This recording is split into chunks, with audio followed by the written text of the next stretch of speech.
Story Grows. I'm Brian Patton. Today we welcome Chamber frontman Jacob Lilly to the podcast. Chamber released This Is Goodbye on March 27th with Pure Noise Records.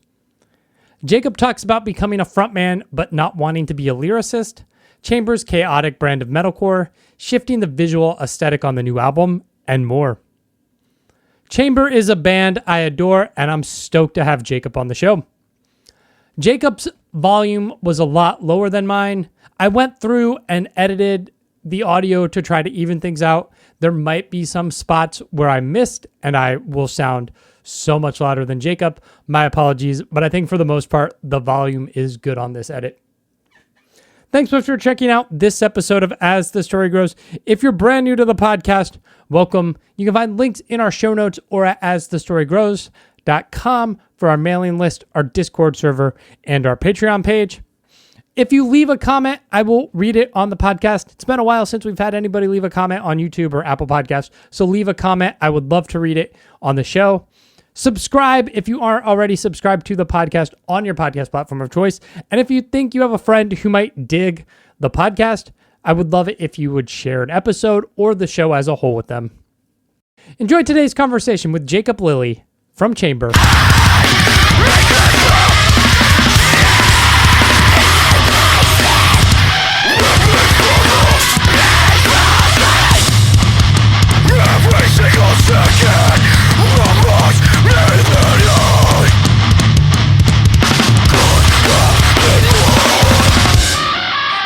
Happy release day.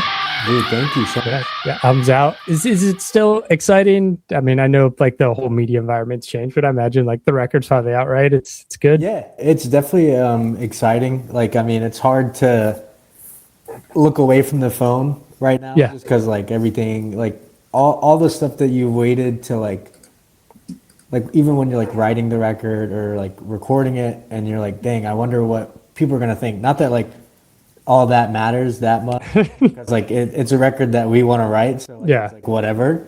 But now it's like finally out, and you get to see what like people think of it, which is like right now is like pretty overwhelming, just because like it feels good right now, you know, to have it out. Yeah. I mean, this is the point in the process where it is officially no longer yours and it belongs to the world, and so just like, please be nice to my art. Yeah, please be nice. Or like, just be nice enough. Like you can critique it. But be nice enough, you know. Yeah. Are you originally from Nashville? I'm from North Carolina originally. Okay. Right now I live in New Jersey. Okay. Nice. Maybe eventually we'll make it to Nashville, but you know, like just like the whole touring thing, and you just you're everywhere at once. Yeah. I mean, like the van is kind of your home base anyway, so. Okay. Yeah. But did the band start in Nashville? Is that where that's from? Most everybody else is there. Yeah, everyone but me. Is in Nashville. And our drummer has like moved. He still lives in Tennessee, but he's moved away from Nashville. But I think eventually one day, I think we will all be here again. It's just life, you know. Different directions. Yeah. Is it like work or a spouse or girlfriend that took you to Jersey? For me, it's my partner. She is originally from Jersey. We lived in North Carolina together for a little bit, and then eventually, like we were touring so much, and like it just felt right to be like, all right, like we can be near your family and stuff, and see how. Nice. You know? Like for me, like work is just traveling and touring and stuff. So it's at this point, it's like wherever's cool with me. Like I definitely want to move to Nashville eventually, maybe. But really, just like depends on life, you know. Yeah. That's fascinating. I find so many tour musicians don't like where they grew up, but it's like that familiarity of home coming off tour is nice. Yeah. But some people are like, no, I don't care. Like I'll move wherever as long as it's my bed. Yeah. I mean, honestly, like I've been so many places in, you know, the States or wherever, and it's like I could live here, you know. It's like even like for that day, it's like this is nice. Like I can live here, like Arizona, wherever in Arizona that we were playing. I'm like, I like it here. Like if I ended up here, whatever, you know. That's cool. But no, North Carolina, I think will always be home. I love it there. lived there my whole life until like 2 years ago. So Nice. What gets you into music, and maybe specifically like heavy music? My dad growing up was into like like the grungier side of things, like Alice in Chains and Metallica and like whatever was going on at that time. Yeah. And so like even like from a young age, like 8 or 9, I feel like we were just in the car and I'd be like, oh, this sounds cool. And so I feel like that kind of got me into like the quote unquote heavier side of stuff. And then also my older brother was into like he was playing in like metal bands and stuff. So eventually like Nice. older I got, my like me and my dad like went to a show and I was like, oh, this is cool. Like I was kind of like already into it, but then like him like being in a band, I was like, oh, this is really cool, And then like just going like the internet at an early access was a good thing. Yeah. Being like a teenager and like just finding like the heaviest bands you like, can get into that aren't like on the radio, I feel like was just like something very cool back then. Yeah.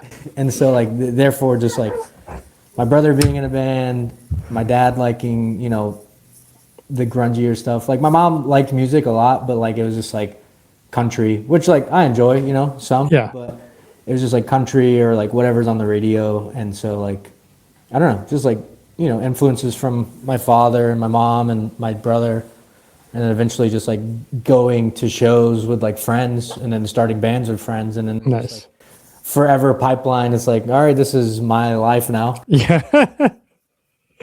Yeah. Were you always drawn to like vocals and being a vocalist, or did you like try your hand at other instruments and just kind of failed out? In my first band ever, I just like they needed a bass player, so I played bass. And I played bass for a long time, like in a couple of bands, and then eventually, like I think in one band I was in, like the vocalist stepped down, and I was like doing backup vocals too, and like it wasn't like a thing. Like I like doing it, like I was like doing it in my room or like doing it with whatever, like to whatever I could sing to, but like it was never like, oh, I want to do vocals in a band, and then eventually. Yeah. When it got to the vocalist stepping away, the like other guys in the band was like, oh, like you do backup vocals, might as well we'll just find a new bass player, you can do it. And I was like, all right, I'll try. And then like we recorded music and we did it, and then eventually, I think that just kind of became what I did. It's weird because like I am the vocalist, but it's not my first instrument. Like I play guitar too as well. Like, but it's what I do now. Yeah, yeah. When you step into a vocalist role and kind of, I don't know, have that frontman trajectory, do you then worry about like, am I gonna be able to write lyrics that are any good? Yes. and that's where like it comes in. Like for a lot of the, like even before joining Chamber, like Gabe was very heavily involved writing lyrics, our guitar player, and so like he's really good at writing lyrics, and so therefore it's like it's not that hard for me because we like kind of get ideas together now, and he kind of writes a lot of it, and it's sick because he's very good at writing it, and I feel absolutely sometimes like I can't do this. Like I don't know what to write about. I sound like a fifth grader. So most of it is. All of it is like Gabe, and then our guitar player Henry writes a good bit too now. Nice. But it's all like a kind of collective, idea when it comes down to things, because like we're all going through the same stuff. Like while on tour, like whether it be away from like family and like loved ones and back home, and just like going through, just the day-to-day life that most people go through. And we're all going through the same stuff together. So like when we put our heads to it, like we're pretty much writing about the same stuff that we would be writing about, but Gabe and Henry make it a lot smarter than what I could write. Yeah, so right. It's very nice to have those guys in the bands, because like thinking about it now, like it's just they're just very good at what they do. So it's like it's hard to top what they do while writing, Yeah. It's good to have that balance of like not feeling you need to be in control to write everything, them not needing to be in control so much that like, well, I wrote it, I want to sing it. Because I know when I was 18, I was in a band and I'm writing lyrics and I'm like, I want somebody else to fucking sing this song. Like I wrote it. Exactly. I mean, yeah, I think it's just a good role to have, and I don't know, like they're just very good at what they do. So it's like, Yeah. and especially when it comes to like the stuff on the Chamber records is insane. So like even like writing vocal patterns to that, like is right. like, so like that comes into play. Like Randy and everyone like kind of just helps out and is like kind of great. It's just it's all intense, and I'm just happy to be there most of the time, because it's just like, all right, now we have to figure this crazy part out. Let's do it. Yeah. Was that chaotic, mappy nature always a part of? I will admit I did not go back and listen to the early EPs before chatting with you. Was that like chaotic nature always a part of Chamber Sound? Because I remember when A Love to Kill For dropped and like finding it on Bandcamp, hitting play, and just be like mouth drop, like, okay, this is hitting Dillinger and Converge and Coalesce vibes, and those are my bands, right? Like, yeah, 100%. Like we've always, even prior to Chamber, I feel like we've been into bands that are more like chaotic and not as straightforward. Yeah. And so like it's always been a thing for us. And I think over the years it just kind of got like war crazy, but also like heavier in a way where it's just like, this is just us. Like this like, even like, because I joined the band later on, and so like even like from an outsider perspective, I was like, you guys have like a crazy thing, and like you got to keep doing it. And then like joining the band, it's like we just got to keep doing crazy shit. Yeah. I think that's just always been our thing, and I think we've always played in bands like that, you know. So it's kind of like, people are like, how do you do this? But I think it's kind of like second, like it's just what we do at this point. Yeah. It's baked in. Yeah, it's just like it would be weird not to do this, you know. Yeah. You're from North Carolina. You joined Chamber in 2018. How'd you get connected with the band? And just through touring and stuff. We've like, our prior bands probably definitely played a show together, and then like meeting, you know, online, or not online, but like following each other through social media, keeping like the connections there. And eventually like we were sharing a van at one point together on tour, and just like, so therefore just like, you know, through touring pretty much, I feel like that's how I've met pretty much everyone in this world. Yeah. What led you guys to Pure Noise Records?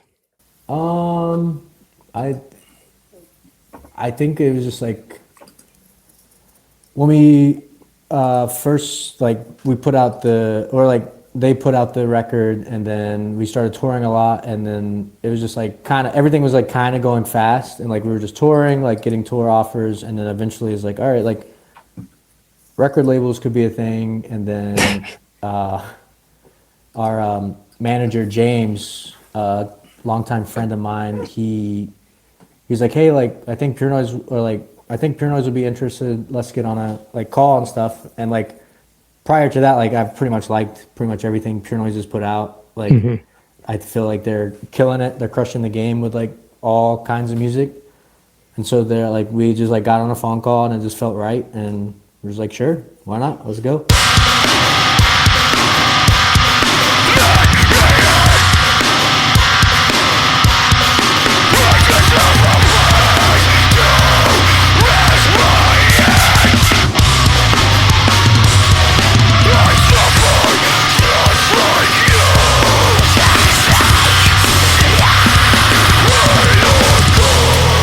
This album is called This Is Goodbye.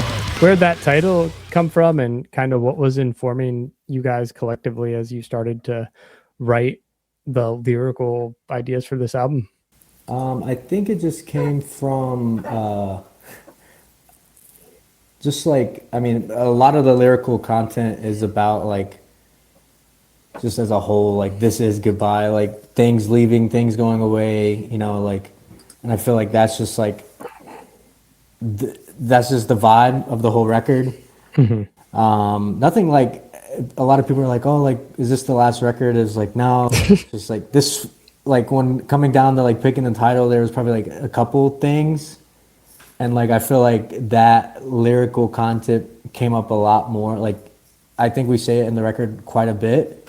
Yeah. So, like let's just call it that. And like you know, Gabe could probably answer this 1,000 times better than I could because he writes a lot. But I just feel like that's what we wrote about in the studio, just like things leaving. You know, everything's not permanent in this life, so it's just like, all right, let's just write about it, you know. And I feel like we like for the past couple records, we've like all been like mourning some kind of loss. So I feel like it's just felt right to write about that, you know. Yeah, yeah.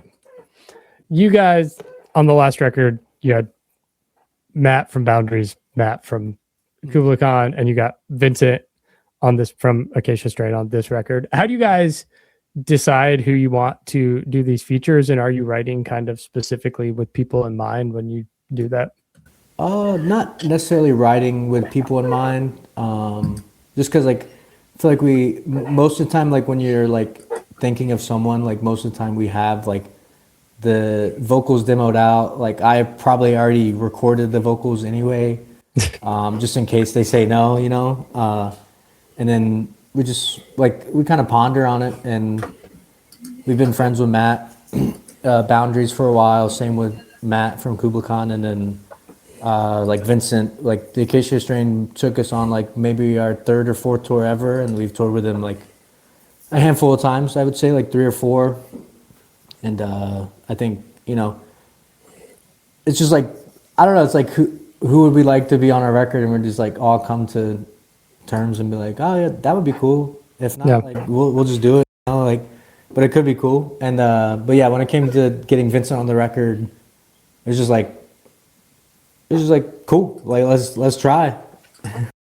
And I was on their not last record, but the record before that. So yeah, it just felt right. It felt right to ask. Yeah, you know. Nice. The Carved in Stone EP and A Love to Kill For both have very similar artistic vibes. This record feels similar but different. Like, who came up with this concept for the artwork? So Gabe and his partner, they did a lot of the photos, which I think it helped a lot visually just to like have someone that is so good at doing the photography, and like having someone like Gabe like right beside them, just like picking and choosing what we're doing. And our friend Olivia did the layout and like the editing of the photos and stuff like that. So like it just, I feel like having such a tight knit group on it, that like we're all friends, you know. So like kind of came together pretty well. Where like most of the time when you're like reaching out to like not like everyone does this, but like if you're reaching out to a graphic designer you don't really know, or you don't know their vibes, like you can't really like sometimes get 100% what you want. And like the prior past stuff has been our friend Ridge Ryan, who's like probably one of the best to ever do graphic art in my opinion. And I think all his stuff came out great, but it's just sometimes you got to do something different, and I think this is definitely like the best case scenario, you know. Yeah. You guys are about to go on tour with Malevolence, Guilt Trip. I saw you're coming to Baltimore, but I'm busy the day you're in Baltimore. I was like, damn, that sucks. We'll be back for sure. Oh yeah. Like the metalcore scene, I don't even know if I'd call you guys metalcore, but let's for shits and giggles, let's say you're metalcore. The scene is so wide and diverse. Like, have you struggled to find your place, or do you think there are people who like that? Just, I mean, if you like Knock Loose, you're gonna like your band, and Knock Loose is like one of the biggest hardcore bands on the planet right now. So I think, I don't know, like I feel like certain tours it makes more sense for us to be on it, but then like sometimes like I feel like if you like breakdowns and heavy music, it's like hard to not like what we're doing, I guess. Yeah. In a way. I know we're like definitely, you know, a little unhinged and a little different, but like Yeah. I feel like this is how I feel about going to live shows. Like even if I don't know a band, like you can pick something that's good going on, whether like it be the drummer, the guitar player, the singer. Like I feel like in our band, like we got something good going on at Yeah. least a little bit. So like yeah, I don't feel like it's too hard. I feel like if anything, it helps us out because we are a little different than Yeah. you know like your standard metalcore, hardcore, heavy metal band, whatever you want to call Yeah. it. So it does feel it feels good to like be different